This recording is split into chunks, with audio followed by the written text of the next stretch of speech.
खबर आपको दें कि निगरान सिंध हुकूमत ने 8 अजला के SSPs तब्दील करने के लिए इलेक्शन कमीशन से इजाज़त तलब कर ली है। आपको अपडेट कर रहे हैं इस हवाले से कि निगरान सिंध हुकूमत ने 8 अजला के SSPs तब्दील करने के लिए इलेक्शन कमीशन से इजाज़त तलब कर ली है। सिंध हुकूमत ने पुलिस अफसरान की फहरिस्त इलेक्शन कमीशन इरसाल कर दी। बात करते हैं डॉन न्यूज़ के नुमाइंदे खावर हुसैन हमारे साथ मौजूद हैं। खावर, अपडेट कीजिएगा, किन किन SSPs को तब्दील करने के लिए इजाज़तनामा तलब किया गया है?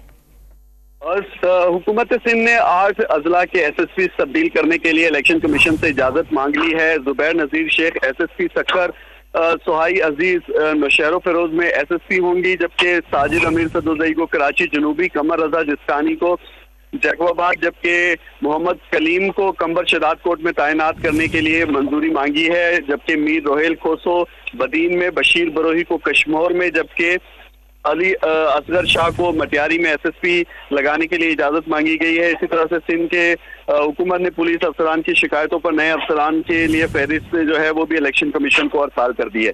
जी शुक्रिया तफसीलात देने के लिए आपका, खावर हुसैन।